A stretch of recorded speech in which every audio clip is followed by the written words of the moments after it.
and it features the Heat and the Bucks facing elimination here at home. The 1 seed facing elimination. Giannis taking on Jimmy Butler, and it was all about him here, Alan. The mid-range jumper right there. You went and called him Himmy, didn't you? That's exactly what he was. Can somebody guard him, please? Come on, he had 42 points, dropping the triple. We're tied at 111. Then next possession, Giannis, you're going to stop the train. Good luck off glass. Drives dangerously that hip. You know that was a problem earlier in the series, but took it strong to the basket. They needed all of him. But this shot by Gabe Vincent, look at the time on the clock. Look what it did. A 1-point game all of a sudden. Watch this play. All right, where's Brook Lopez? He's not there. How come Giannis is not covering Jimmy Butler on this play? This is one of several coaching blunders by the Bucks, including not calling a timeout after this. A push-off by Jimmy. The last 2 minutes might say so, but you're right. Brook Lopez on the ball, Giannis on the best player on the floor, and maybe the Bucks survive. But they do not. Long off-season, long night for Mike Budenholzer, the Bucks head coach. Max Strus, why? Why do you foul here? Again, boneheaded decisions after boneheaded decision by the Bucks to blow this game at home and to see their season end. No reason at all on that closeout so far away from 3. So Strus makes 2 of 3 free throws. The Heat up by 4. Then Giannis. Timeout. Come on, what are we doing now? Timeout. Down 2. But you have 3 of the Bucks stars on the floor, and none of them take the shot. It is Grayson Allen. That's your season, and that's the difference in this? My goodness. Giannis staying home after the 1 seed goes down. Do you view this season as a failure? Oh, my God. Okay, because I'm not that up. You asked me the same question last year, Eric. Okay, do you get a promotion every year on your job? No, right? So every year you work is a failure. Michael Jordan played 15 years, won 6 championships. The other 9 years was a failure? That's what you're telling me? No, I'm asking you a question. Yes or no? Okay, exactly. So why you asking me that question? It's a wrong question. There's no failure in sports.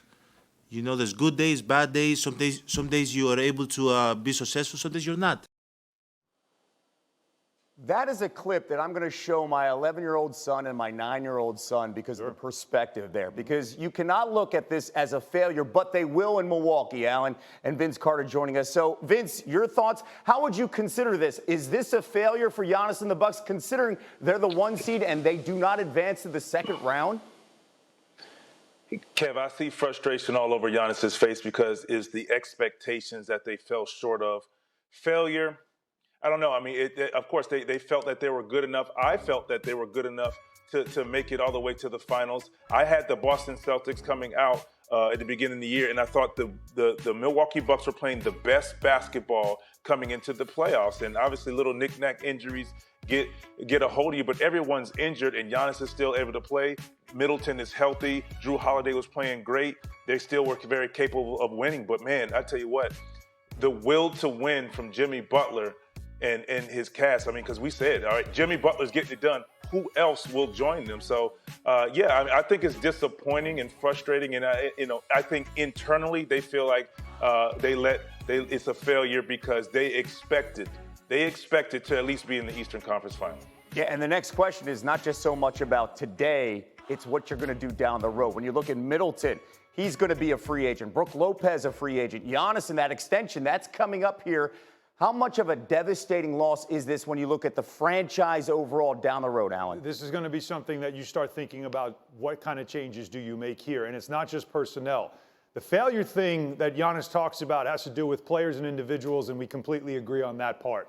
But there was a failure in this playoff series. One is just simply to recognize that the Miami Heat had one guy that had just had it going. I mean, he went into God mode, and you couldn't stop him with one of the best defenses in the league. So this falls to me on Mike Budenholzer. Yep. And what do they do from here with him going forward? Yes, he won them a championship, but you could say Giannis was otherworldly in that finals. So do they make changes on that front, especially with a guy like Nick Nurse available? We will keep that in mind. Let's go back to the Jimmy Butler conversation, okay? Because to me, playoff Jimmy plays a different role here. You know, the idea that Vince Carter coming in here, you watch a team that specifically does not have Tyler Hero. You watch a team that has a beat-up Bam Adebayo, that lost Victor Oladipo, and then Jimmy Butler takes it to the next level. Can he carry this team to the finals?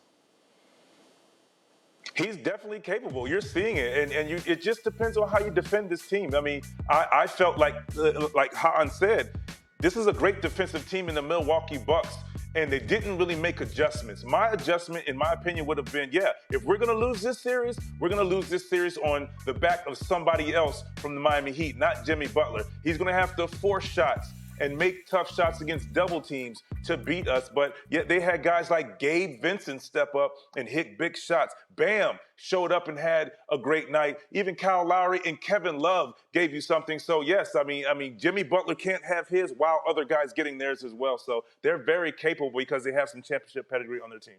And Max Strus keeps on making money. Every single playoff game, he keeps on making money.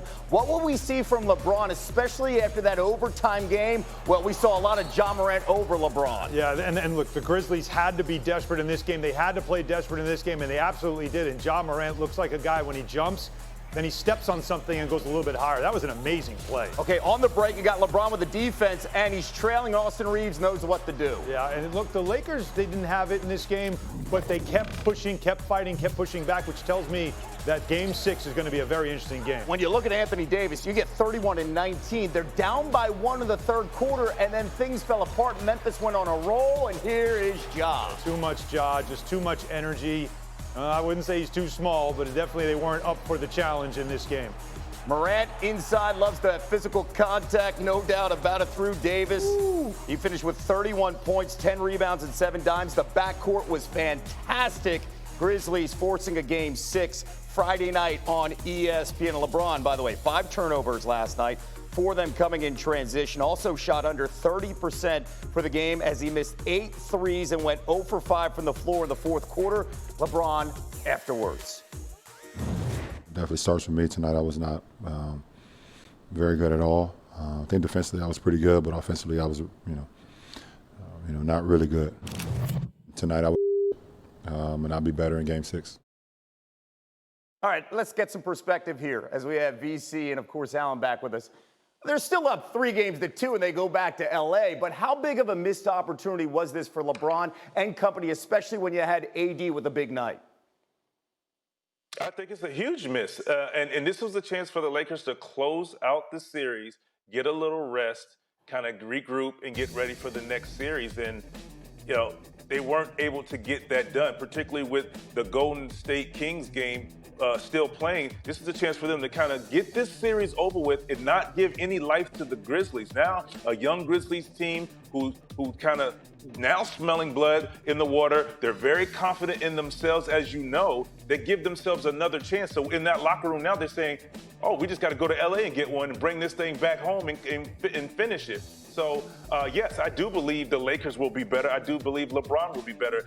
They did not get stops. They allowed Ja to get in the lane time after time after time, which created other shots and open shots for, obviously Dillon Brooks. So we're not going to talk about him, but everyone else as well. And they can't have that if they want to beat these Memphis Grizzlies. It's funny, on a night where Dillon Brooks is not a factor, he's actually off the floor. LeBron goes 5 of 17 shooting here.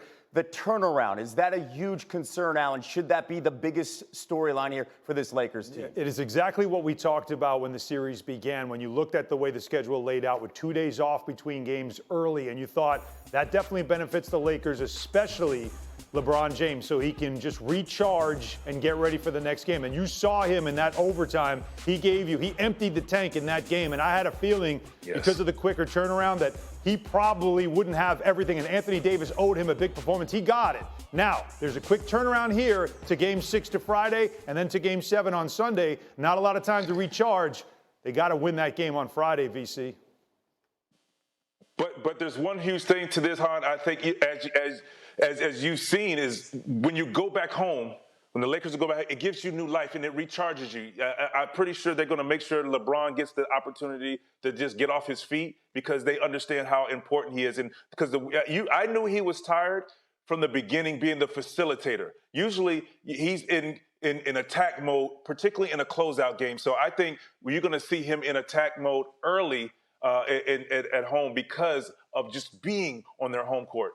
You can make a case the Lakers are the biggest Kings fans outside of Sacramento to force that series to go to 7 games here. Real quick, who wins this series the rest of the way, Alan? I still think the Lakers are going to get it because of the way they kept continuing to fight back despite getting almost blown out in Memphis. So I still have the Lakers winning at home on Vince, Friday. who you got there?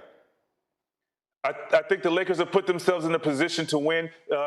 Two tries to win one. So I think when you have LeBron and AD, who are very capable and healthy, I think the Lakers can get it done. Reminder, Game 6 tomorrow night on ESPN. We'll have both games, of course, the Kings and the Warriors. Warriors with the chance to close out, and the Lakers with the chance to close out on their home floor. Thank you for watching ESPN on YouTube. For live streaming sports and premium content, subscribe to ESPN+.